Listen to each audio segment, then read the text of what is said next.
Sébastien Chenu, on a appris hier qu'Emmanuel Macron allait s'exprimer jeudi soir aux 20h de TF1 et de France 2 à l'issue des cérémonies de commémoration des 80 ans du débarquement. Il va s'exprimer sur l'actualité internationale, mais également sur la campagne des européennes. À 3 jours du scrutin, est-ce que cette prise de parole est opportune pour vous ? Bon, ça prêterait à sourire si, en fait, ça ne participait pas des mêmes vieilles techniques pourries d'accaparement de l'audiovisuel public à quelques jours d'un scrutin, comme on peut en voir. C'est TF1 aussi, hein. Oui, et national d'ailleurs, enfin des chaînes nationales plutôt que uniquement publiques d'ailleurs. On voit le président qui s'impose pour sauver à tout prix le soldat Valéry Hayer qui coule.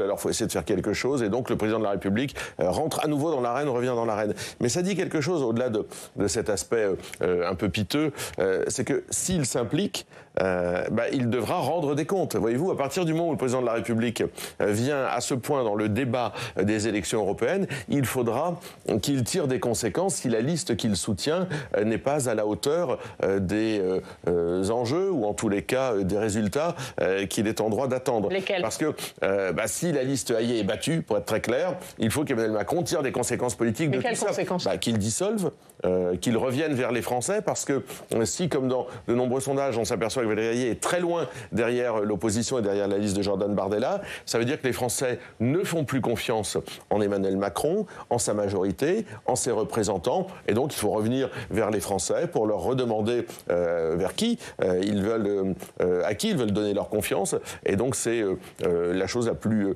normale qui soit. Il y a un impact national, évidemment, dans cette élection européenne. On va revenir sur cette campagne des européennes, mais juste sur sa prise de parole de jeudi soir. Est-ce que le Rassemblement national va saisir l'Arcom ? Écoutez, nous ne l'excluons pas. Il faudra voir ce que le président de la République raconte, parce que c'est le discours du président de la République, comme la dernière fois qu'il est intervenu, qui mérite d'être associé ou pas à une. Donc vous les saisirez a posteriori en fonction de ce qu'il dit ? On va voir ce qu'il raconte, mais enfin. Aujourd'hui, on voit bien que le président de la République prend ce prétexte de parler de l'international pour en réalité parler de l'Europe et faire passer des messages en pleine campagne électorale. Donc je pense qu'a priori, nous ne l'excluons pas. Mais on se fait pas. Mais ça va dépendre de ce qu'il dit. Ça va dépendre de ce qu'il dit, oui, évidemment. Donc vous ne les saisirez pas avant jeudi soir ? Je pense qu'il faut attendre d'écouter Emmanuel Macron, mais il y a peu de suspense sur ça. Mais si vous voulez, je pense aussi que ça peut se retourner contre Emmanuel Macron. C'est-à-dire que le président de la République ne mesure même pas à quel point il est démonétisé, à quel point sa parole suscite le rejet chez les Français, à quel point les Français sont irrités par ce président injuste, incapable, arrogant. Et moi, je pense qu'il rend un mauvais service à Valéry Hayer. Est-ce que vous demandez en compensation une exposition équivalente pour Marine Le Pen ou pour Jordan Bardella ?